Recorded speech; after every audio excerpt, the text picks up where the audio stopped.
Students, in the previous video we had completed the first page of this chapter and now we will continue with the second page. There is no school in my neighborhood. मेरे पास पड़ोस में कोई school नहीं है. अब वो बच्चा उसको जवाब दे रहा है ऑथर को. When they build one I will go. और जब वो स्कूल को बना लेंगे तो मैं जाऊँगा. अगर कोई एक स्कूल खोलता है मेरे पड़ोस में तो मैं जाऊँगा. If I start a school will you come? अब राइटर ही पूछ लेती है कि अगर मैं एक स्कूल शुरू करूँ क्या तुम जाओगे, क्या तुम आओगे मेरे स्कूल में? I ask half joking. मैंने उससे ये आधा मजाक करते हुए कहा. येस ही से स्माइलिंग ब्रॉडली. बड़े ज़ोर से मुस्कुराते हुए बच्चे ने कहा कि हाँ मैं आऊँगा. अ फ्यू डेज लेटर, कुछ दिनों के बाद, I see him running up to me. मैंने देखा कि वो मेरे पास दौड़ता हुआ आया. Is your school ready? क्या तुम्हारा स्कूल तैयार है? अब बच्चे ने तो कहते मन में पूरी उम्मीद लगी हुई थी कि वो स्कूल खोलेगी और मैं उसके स्कूल में जाऊँगा. It takes longer to build a school I say embarrassed. अब उसने शर्मिंदा होते हुए कहा कि नहीं, स्कूल खोलने में क्या लगता है, स्कूल बनाने में पूरा लंबे समय लगता है.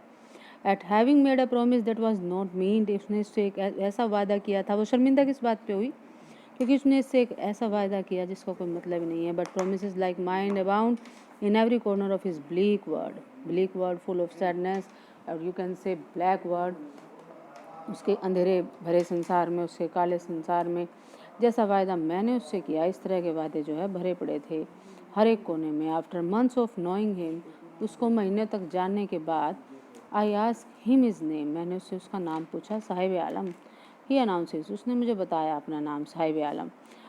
ही does not know what it means. अब बच्चे को नहीं पता था उसके नाम का क्या मतलब है. If he new it's meaning, अगर वो उसका मतलब जानता कि उसके नाम का क्या मतलब है, लॉर्ड ऑफ यूनिवर्स. ये क्वेश्चन बनेगा बाद में कि what does Sahib Alam mean.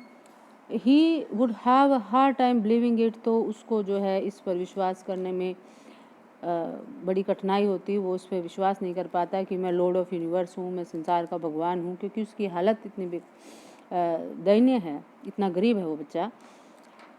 If he knew its meaning, Lord of Universe, he would have a hard time believing it, unaware of what his name represent.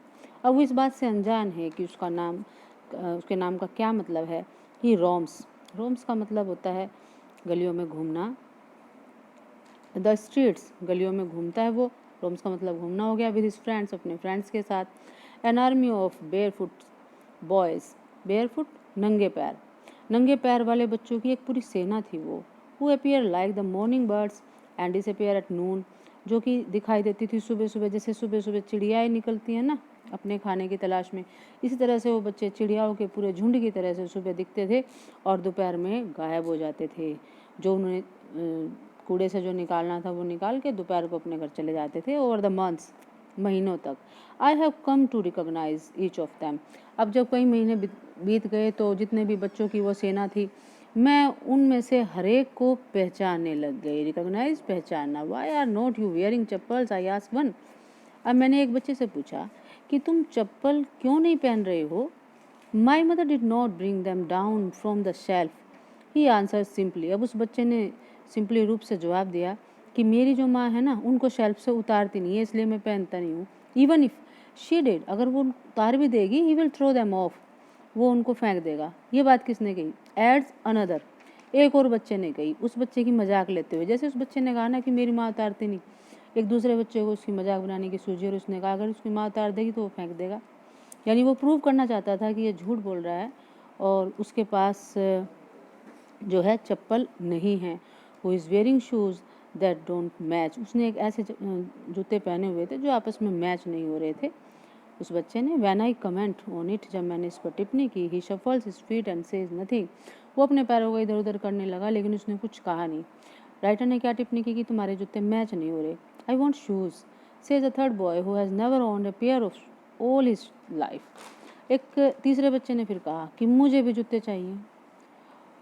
वो एक ऐसा बच्चा था जिसे अपने पूरे जीवन के दौरान कभी भी वो एक जोड़ी जूतों का मालिक नहीं रहा था. यानी उसके पास कभी भी एक जोड़ी जूते नहीं रहे थे.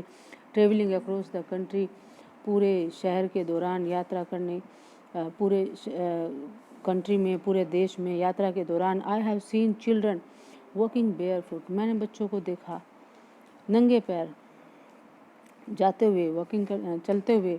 कहाँ देखा? सिटीज़, विलेज, रोड्स, सब जगह मैंने बच्चों को नंगे पैर देखा. It is not lack of money.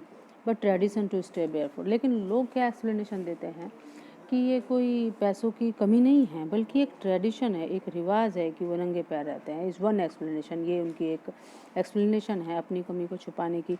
वो एक अपना एक पक्ष रखते हैं कि हम नंगे पैर इसलिए रहते हैं कि हमारे यहाँ एक रिवाज है। आई वंडर, और अब मैं ये सोच,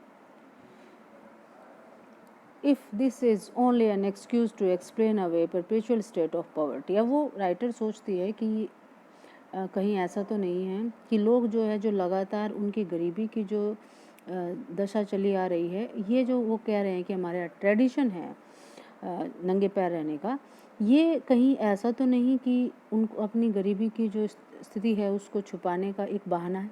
आई remember a story a man from Udupi once told me. अब एक और स्टोरी जो है राइटर अपनी शेयर करती है इस चैप्टर में हमारे साथ, कि एक बार एक आदमी था उडुपी में, उसने मुझे एक कहानी बताई थी। एज ए यंग बॉय, जब वो छोटा था, he would go to school past an old temple. एक पुराना सा मंदिर था, उसके पास से गुजर के वो स्कूल जाता था। Where his father was a priest, जहाँ पर उसके पिताजी क्या थे, प्रिस्ट थे, पुजारी थे उस मंदिर में। He would stop briefly at the temple, थोड़ी देर के लिए वो मंदिर में रुकता था। And pray for a pair of shoes. अब उसके पास, बच्चे के पास, जब वो छोटा था तो उसका एक ही सपना था कि उसके पास जूते हों, और वो भगवान से प्रार्थना करता था कि एक जोड़ी जूते मुझे मिले। 30 years लेटर, 30 साल के बाद, I visited his town and the temple. मैं उस आदमी ने जो मुझे स्टोरी बताई थी उसके उस टाउन में गया और फिर उसके उस मंदिर में भी गया। Which was now drowned in an year of desolation. यानी कि अब ड्राउंड मतलब डूबना होता है वैसे, और मैंने पहले इससे पहली जो वीडियो थी उसमें डिस्कस भी किया था कि निराशा, वीरान पड़ा थी, यानी कि वो जगह वीरान की हवा में डूबे हुई थी वो स्थान, यानी कि वो बिल्कुल निर्जन स्थान बन चुका था। इन द बैकयार्ड, पीछे का जो आंगन था, where live the new priest. अब उसमें उसके पिता पुजारी नहीं थे, एक नया पुजारी था, वो वहाँ रहता था। There were red white plastic chairs. अब पीछे के आंगन में लाल रंग की, सफ़ेद रंग की प्लास्टिक चेयर्स हैं। And young boy dressed in a grey uniform. अब वहाँ पर एक लड़का है जिसने नीले रंग की यूनिफॉर्म पहनी, ग्रे कलर की यूनिफॉर्म पहन रखी है। Wearing socks and shoes. अब देखो उस बच्चे का सपना सच हुआ, उस बच्चे ने सॉक्स भी पहनी है और शूज़ भी पहने हैं। Arrived panting and threw his school bag on a folding bed.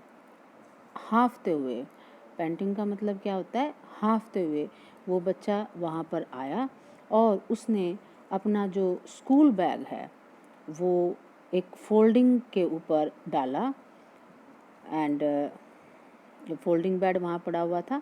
Looking at the boy, अब उस लड़के की ओर देखते हुए, आई रिमेंबर, मुझे याद आया, the prayer another boy had made to the goddess. एक और लड़के की प्रेयर याद आई जो कि हर दिन देवी से किया करता था।